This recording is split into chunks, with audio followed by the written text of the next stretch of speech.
We are doing a live stream on this also, so we're going to wait for that to get up and running. All right.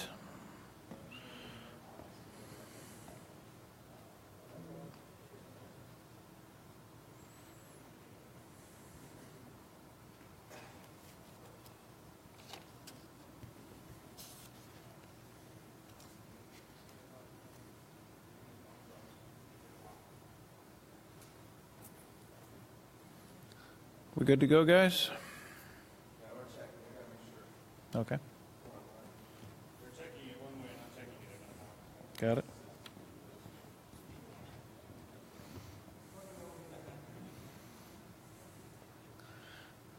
All right, we got Major here. We're good. Okay. All right, good afternoon, everybody. I'm Colonel Hanson, the Garrison Commander here. Today we want to just provide an opportunity to brief the community on all of the construction that's going to go on. And specifically, one of the issues is the new construction of the elementary school that DODEA is putting in, and that will be covered in this briefing. So the Garrison exists for three main reasons, the why we are here. We support the preeminent leadership development institution in the world, known as the United States Military Academy at West Point. We sustain the community of excellence here, and we preserve the national treasure of West Point. And this forum again today is to notify the Garrison and the community about current and new construction projects going on throughout the installation. At the end, there'll be an opportunity for questions. If anybody in the audience has questions, if I can't answer it, I have a panel of subject matter experts here in the front row, and I can turn it over to them to give better definition if I can't take care of the question. If you have a question while we're live streaming, you can enter that on the Facebook, and that question will be brought in, and I'll receive it, and I'll be able to answer it that way. Okay, our agenda here, again, there's a laundry list of things that we want to cover. And the next slide really is a graphic representation of the projects we have stretching all the way out right now to 2023. And I'll say that this is only the major projects. Dealing with our cadet barracks upgrade program, that is taking the existing barracks that we have and going through each of those, really gutting it and recreating all of the infrastructure inside of the building, sealing the envelope, working on the heating and air conditioning controls, and working on the environmental impact of the building. And basically it's brand new from wall to wall, from the basement to the ceiling. The only thing that remains from the old building is really the exterior. We'll be working on Pershing Barracks. If you've been through the cadet area or been by that, you'll see Pershing Barracks is fenced off right now as we've started construction on that. Then we were going to work on Eisenhower Barracks, Grant Barracks and Grant Hall, Bradley, Lee, and Sherman. And you can see that that will take us out to about 2023. The next segment there is the military construction, or basically new facilities. So Davis Barracks, which was just completed, and the ribbon cutting ceremony will occur here soon. That barracks is a state-of-the-art, as you know, built from the ground up. The amount of blasting that had to occur to take 80 feet down of rock and to create that building was just a feat of architectural and design and engineering mastery there, and I'm very proud of that building, and the Corps of Engineers really did all of that for us. The cemetery, we're doing two items in the cemetery. The Milcon construction has not yet been seen, has not yet totally been funded, but that will be, if you go into where the fitness center is now and where the Starbucks and the Subway is, there will be a new cemetery plot located where the old gas station was and that old auto shop was. That will be removed, and basically that land cleared, and the cemetery will be expanded into that area. Then we have the Cyber and Engineering Academic Center. That is a new military construction project. Again, not totally funded yet, but programmed up for 2019. That structure is templated to go in basically across the street from Mahan Hall, where, if you will, the central apartments used to be, and next to where the dental clinic is now. And then right behind that, looking to put in a parking structure. So finally, parking will be addressed here at West Point. A parking structure to take care of anybody that comes on to the main post area there. It should be a great structure, should take care of a majority of our parking problem issues in the future. Then you can see we plan then to roll into what's known as the academic building upgrade program. This takes into account now, again, similar to what happened in the cadet barracks, working through each of the academic facilities, Lincoln Hall, and then the Admissions Center, Thayer, Washington, Mahan, and then finally Taylor Hall. And again, this may get jostled, this may get moved as we go into the out years, but this is the current plan. Thayer Hall, for example, which was built in 1906 or 2 or 9 or something along those lines, was a riding hall, for cadet instruction on cavalry tactics until 1947, and then it was reconditioned into an academic structure, and that was completed by 1958. And then since then, it has not received a major upgrade or facelift. So it is definitely due for an upgrade. This is great on this graph, but we have a video presentation to show that will outline this, and you can see all of the construction as it goes through. Tom, go ahead and roll this, please.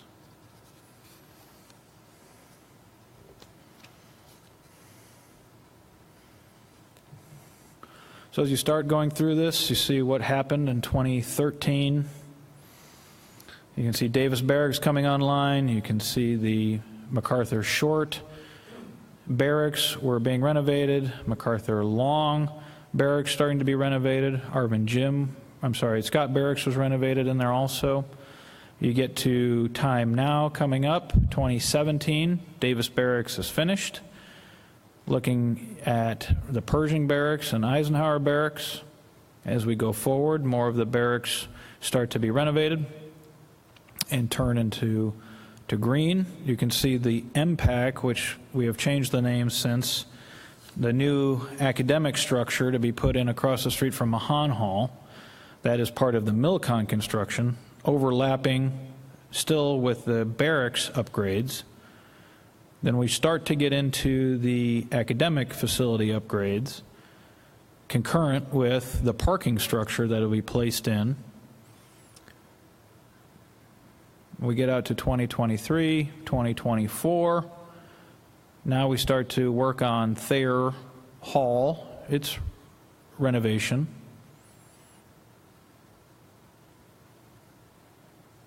And taking care of the rest of the academic buildings, and then finally the administration building of Taylor Hall.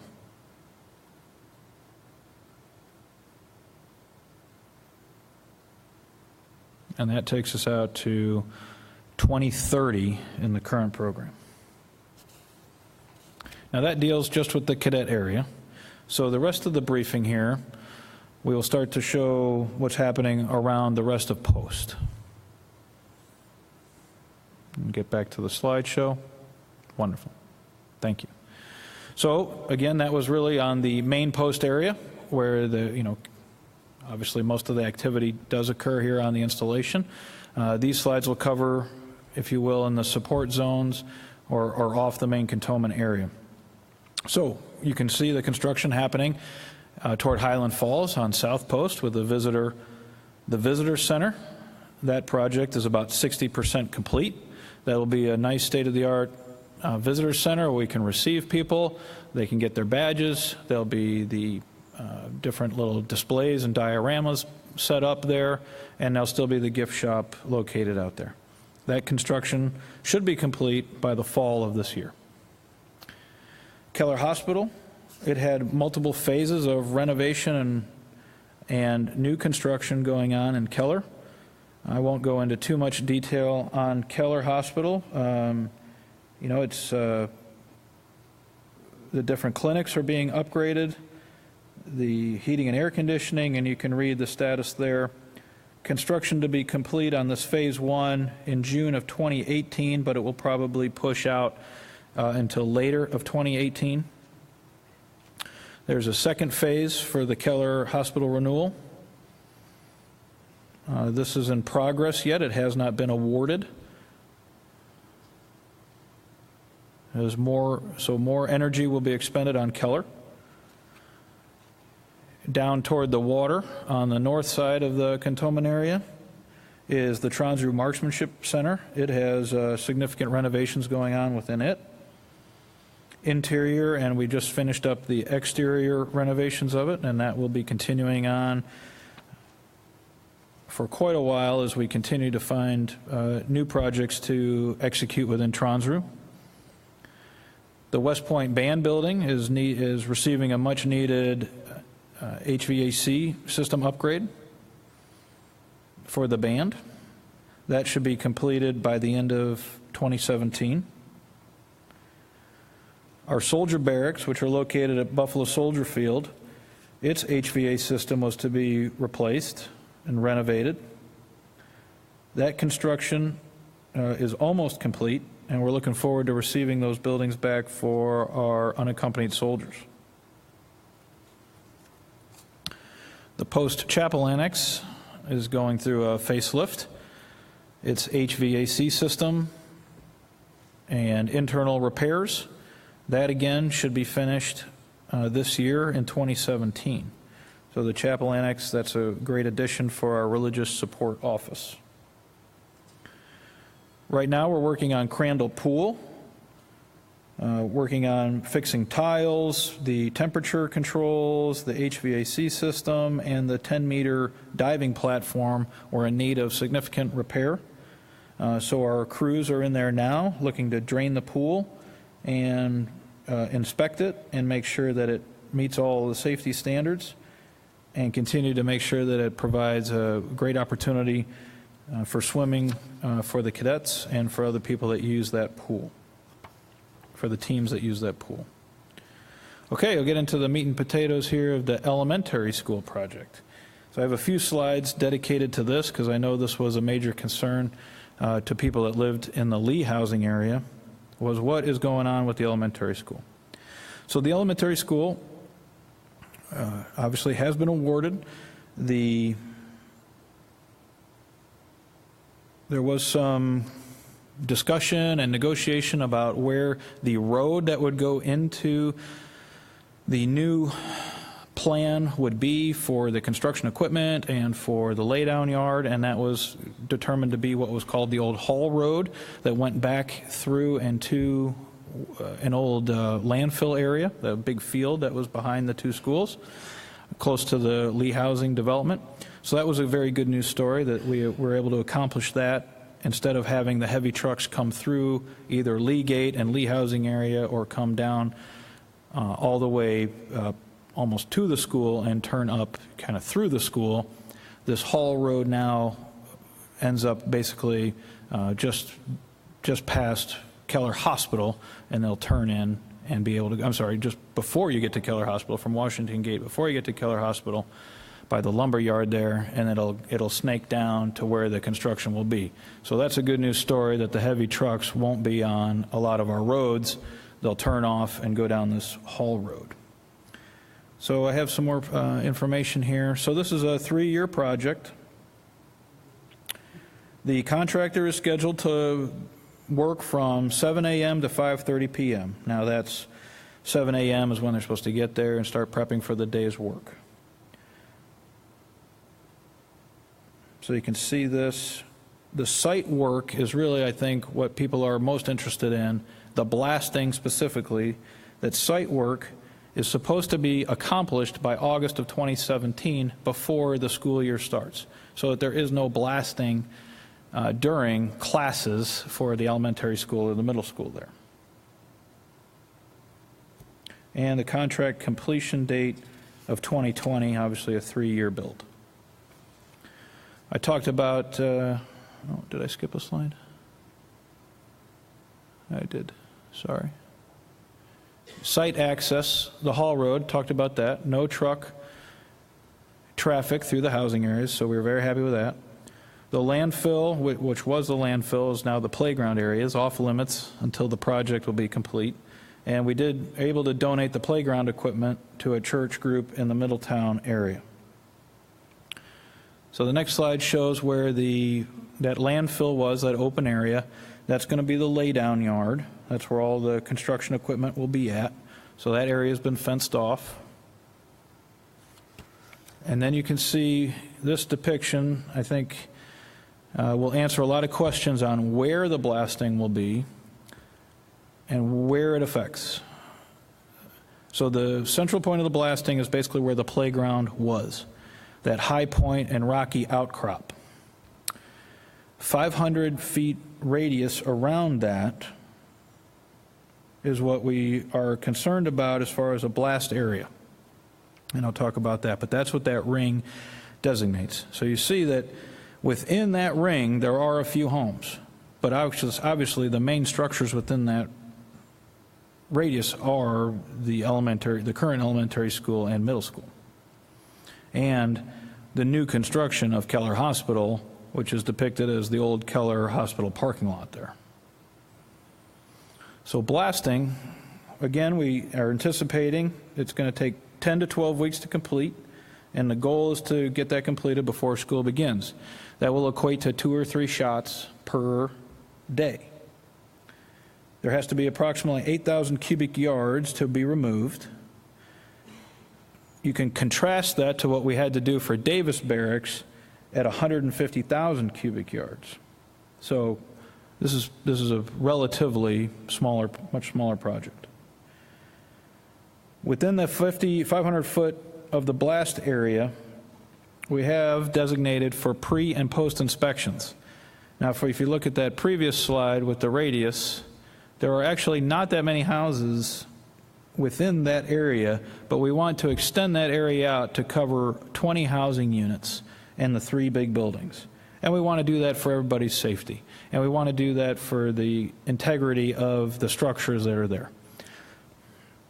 So every resident should have been given a notice living in those structures that we are looking to conduct the pre and blast site inspections. And again, the goal in that is to take a look at what the house looks like pre-inspection, pre-blasting, make sure that there's no seismic activity, vibration, structural integrity issues with the house after the blasting, and it's just a safety precaution. So blasting, the explosives will be transported to the site. They won't be stored at the site. I think that's an excellent procedure that we're following there. The holes will be drilled in the previous day, then they'll be loaded, and then they'll be calculating what they anticipate to be the vibrations, and the blasts will be loaded, the blast holes will be loaded and matted, and then the blast times will be given. The times will be told to everybody, there'll be warnings, there'll be audible warnings that are sounded, and final checks that will be made, and then the blast will be detonated. Then to make sure that there's no unspent explosives, the site will be checked, and then we're declared safe, and then a horn will be sounded to say that it's all safe. And this company is the same company that's done it for Davis and for other areas on West Point. So I believe that their procedures are sound. I believe that everyone will have ample notification of when a blast is to occur. You can expect 2 to 3 blasts per day. The times will be given to everybody, and all the safety precautions will be followed. And I see really no issue to the structures, but in case there were, there'll be a post-inspection after all of that is done to make sure that any of the housing, if any damage was done to the housing, that we identify it, and then we can work through the procedure for getting that repaired and making sure that the contractor sees that and understands what happened. Okay, I'm going to shift then to continuing with other projects that we have here and other just points of information now. This is an important aspect for for West Point, especially in the main cantonment area, there will be a central power plant shutdown between 31 July to 12 August for our scheduled maintenance period. This will affect different buildings in different ways, and you can see how it's laid out. There will be some buildings without hot water and heat. There will be some buildings without just heat, and there will be some buildings without air conditioning. We've talked to all the occupants of those buildings, let them know what's happening. I just want to put it out here again. Unfortunately, this will affect people during this time, but it is an unavoidable shutdown that has to occur for maintenance. And based on all of the dialogue we've had with the occupants, this time period will affect the least amount of people, but it still will affect some people. Delafield Pond, I've been talking about this quite a bit, and just in a continuation to try to inform the community on why Delafield Pond is not being utilized this year or for the next few years. We received information from the Corps of Engineers on a study that was done on the dam safety, and their recommendation to me was not to fill the dam. Quoted here, failure of dam is imminent. There was seepage under the foundation, we have a bad spillway size, basically not prudent to load it with water. You can see the projected runoff. If the dam were to fail, what would happen? It would basically come down and flood out Merritt Road, Washington Road, Ruger Road, down past Tronsrue Range, Gillis Field House, and eventually make it to the Hudson. So kind of a side note here is 4 of 241 dams owned by Installation Management Command across the United States have failed within the last 2 years. So take that with the information the Corps of Engineers gave me, with the damage map and the potential for it to fail at any time when people are swimming in it, or when somebody's driving along Merritt Road or Ruger Road, or people are working in any of these facilities, and it just did not make sense to load the dam with water. So what does that mean for us? Well, it means we need to do something with what was Delafield Pond. We are trying to develop solutions for this. One way ahead that we're looking at is to try to create a recreational pool, recreational replacement, pond replacement with a community pool. We are looking at indoor, outdoor. We're looking at, being able to use this all months of the year, looking to have potential fitness facility there, and looking to make it a world-class MWR facility. That is one potential course of action. We are just exploring all of the possibilities and trying to receive information from anyone that has an idea of what to do with this. There have been a few discussions on other potential uses for this area, but I think leading the way is to make it back into some type of pool complex or water recreational park complex for the community, and that really is high on my list to try to nail down what it will become in the future, then to secure the resources for it, and then to move forward. This will not be a quick process. I would anticipate somewhere in the 3 to 5 year range that we could see something come to fruition, or at least start in that area of the Delafield Pond. West Point Golf Clubhouse, we have finally received some good news on that. That we have construction right now templated to start in the summer of 2018 to be finished up by the fall of 2018 and be able to be utilized for the 2019 season. That is our goal. We've had major issues with the initial firm that was hired to create a design and to build this. They were let go from the project, and we've had to resolicit and look for a new designer and builder for this. That has taken up a lot of time that I wish didn't have to happen, but to get the right size of clubhouse and the right quality of clubhouse and a project worthy of West Point and the best use of the taxpayer dollars, that is what had to happen. So by 2019, the golf should move out of the ski lodge and have its own home again. With the closing of Delafield Pond, we've tried hard to also upgrade our recreational facilities at Bull Pond and Lake Frederick. We plan to construct a new guest house at Bull Pond, as well as 4 new bunkhouses. You can see a new bathhouse and the caretaker quarters also at Lake Frederick. This is, I think, a much-needed upgrade to our recreational facilities out there in the broader West Point installation, and I hope everybody can enjoy these and start to use these as they come online. That construction should be complete by the end of this year, December of 2017, so it should be available fully for the 2018 season. I believe my last slide here is just our update on our paving and masonry projects. If you drive around right now, you can see all of this happening. Mills Road, Williams Road, Wilson Road, Tower Road, Housey Place, the AOG parking lot, Ike Hall parking lot. These are all scheduled to be repaved, and our masonry projects are going on as we speak. You can see them going along Washington Road. We have stair repairs going on at the Beat Navy Tunnel. After our day, after the 5th of July, we have sidewalk repairs going on around Thayer, on the 4th floor of Thayer, and finally getting to repair the stairs that lead down along the side of the West Point Club that lead down to the barber shop and down to the lower floors of the West Point Club. Okay. That does it for my presentation. I'll turn it over here now for questions and see if there's any questions for anybody in the audience first. Actually, sir, since my phone's going to die, we're going to give you the questions from online. I have one of them here. Okay. But is there anybody in here that has any questions? No. Okay, I have, behind you, Tom. Hi, I just have a quick question. You listed the hours for construction for the elementary school.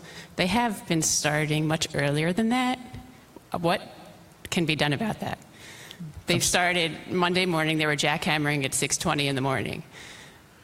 Well, construction won't start before, nothing would start before 7. It is starting before 7. That's what I'm here about. It's starting now before 7? Yes.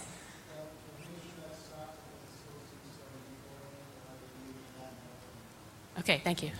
And to clarify that for everybody else that's online, because they wouldn't have heard your answer, the contractor's going to get with the contractor and ensure that they enforce the 7 o'clock start time. Okay, that's good information. Yep, 7 o'clock was the negotiated start time. Okay. All right, so I have a question here. I would like to know about air quality considerations for the homes that are closer to the school construction. Any hazardous substance being unearthed with all the digging and blasting? So the answer to that is no. There were borings conducted, there was analysis conducted, and nothing was found to be hazardous in any of that. Had there been, there would have to be mitigating circumstances and all of any dirt that was considered hazardous. For instance, if it was a landfill that had incorporated asbestos, shingles or tiles, that material would have had to been watered down to keep any hazard from becoming airborne, and then that earth would have had to been segregated and sent to different landfills. So there is no contaminated or, if you will, unhealthy contaminant in that area that is being excavated right now, which, the area that's being excavated now, and therefore the need to be blasted, means it was, if you will, virgin ground. It was not the landfill. The landfill is what is being used as the laydown yard. Second question we have, 2 concerns. The construction crews begin working at 6:30, and the need for a noise barrier between the residents close to the construction. The noise level varies from a level 7 to 9 at times, necessitating we leave. Well, we will address the first one with the work that is supposed to start at 7 a.m. As far as a need for a noise barrier, that I will have to look into. That was not bid for or included in the current design or construction or bid through the Department of Education. So I'll have to look at that and try to give you an answer back to that. For the person that asked that question, if you want to send your contact information to me, I can work that with you directly or have our Corps of Engineers representative get back with you. Number 3, wait, the landfill is a playground. I'm sorry, but that does not sound like a good idea. No, the playground was on top of the rock. The area behind the playground, that is the open field, was a landfill. Really, any flat area on this installation was a landfill at one time. The area surrounding Molly Corbin was a landfill. The area to which the new cemetery will be built was a landfill. That was the nature of the beast, and the nature of this installation being occupied since 1778. At some point or another, if it was flat and it was a hole, there was probably trash put in it and covered up at some point. So I don't want to scare anybody with that. It doesn't mean that there's any hazardous material in there. It just means that it was used as a dump site at some point in its life. So that area behind Lee, that open area, was a landfill at some point in its history. Next question, how long can we expect for the all-day jackhammering to continue at the elementary work site? Well, I would have to just make a guess that it will at least be through the blasting, which would be until August of 2017, at which point in time we're trying to get all of that done now before classes start at the elementary and middle school to obviously have a noise abatement during those classes. Okay. Those were the 4 questions that I've had given to me over Facebook. Is there any others that we know of? Tom, do you see any others? No, sir. Those are all the ones that I saw, too. Okay. Anyone else in the audience have any? And I'll wait. I'll stall a few minutes in case any more want to come through online. Okay. Well, I do appreciate the people sending these questions in. I appreciate you coming in person to attend this. I appreciate our staff that was here to try to answer any technical questions that I couldn't get after. We have one due out about a potential for noise abatement fence and seeing the timeline of that. So again, the person that asked that question, if you can, through a different medium, if you want to send your contact information, we'll get that back to you. Or since we put it out publicly, I'll try to answer that and put it back on the Facebook page just for everybody's consumption. I do appreciate these opportunities to inform everybody what's going on here. There is a lot going on, as you can see, and that was another reason I wanted to put out this brief today and not just focus solely on the elementary school construction, but really it's for everybody to understand all of the construction that goes on around here. It's an amazing amount of work, amazing amount of progress, and really, by 2030, this place will be looking really good. And I hope we're all around to view that and see that and get to its conclusion. So I appreciate it, and with that, I will say farewell. Thank you very much.